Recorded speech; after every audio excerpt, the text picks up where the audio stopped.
In the next lesson, the series naturally moves into Lesson 1. Who am I? The courage to meet the person you have lived with all your life, where the journey of awakening begins with the most important relationship each person will ever have, the relationship with themselves.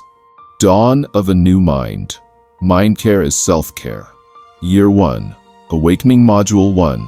The greatest discovery. Lesson 1. Who am I? The courage to meet the person you have lived with all your life.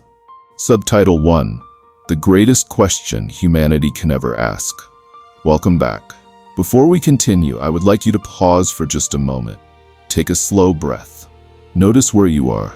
Notice your thoughts. Notice your emotions. Notice the sound around you. Now ask yourself, not casually, but with sincerity, who am I? At first, the question seems simple. Many of us immediately begin to answer with our names. I am Sarah. I am David. I am Amina. I am Carlos. But your name is something that was given to you. Before anyone called you by that name, you already existed.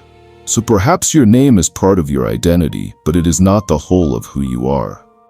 Others answer with their profession. I am a teacher, I am a doctor, I am a farmer, I am an entrepreneur. Yet professions can change.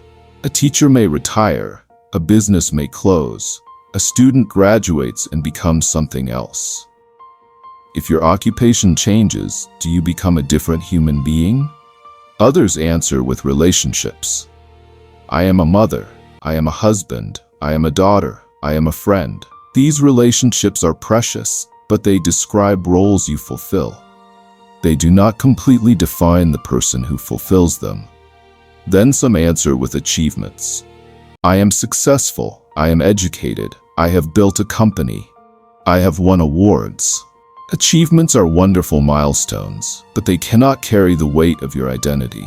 They tell us what you have accomplished, not the full story of who you are.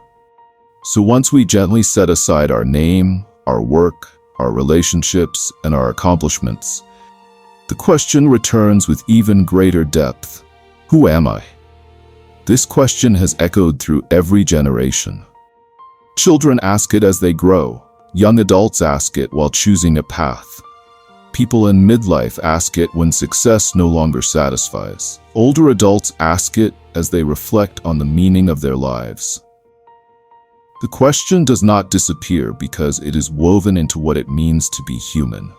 The quality of our answer shapes the quality of our lives. If I believe I am only what other people think of me, I will spend my life chasing approval. If I believe I am only my achievements, I will fear every failure.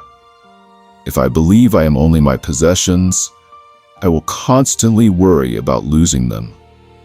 If I believe I am only my past mistakes, I may never discover my future possibilities.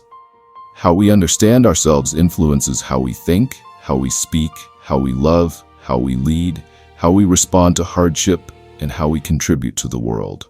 That is why this is not simply a philosophical discussion. It is a practical one. Every decision begins with identity. Every habit grows from identity. Every relationship is influenced by identity. Every future is shaped by identity. So if we desire a new future, we must first become willing to examine the foundation upon which that future will be built. That foundation is not our circumstances. It is not our income. It is not our education. It is our understanding of who we are. Reflection. Take a notebook and answer these questions honestly. How do I usually introduce myself? If all my titles disappeared, how would I describe myself? Which part of my identity depends most on the opinions of others? What qualities do I hope will define my life 20 years from now?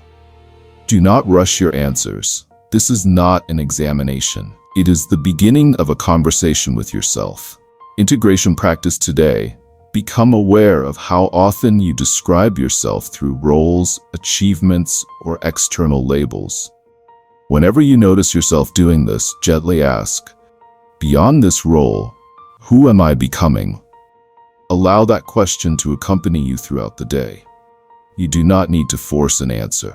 Sometimes transformation begins by learning to live with a meaningful question until it gradually reshapes the way we see ourselves. Closing thought. Every great journey begins with a single step.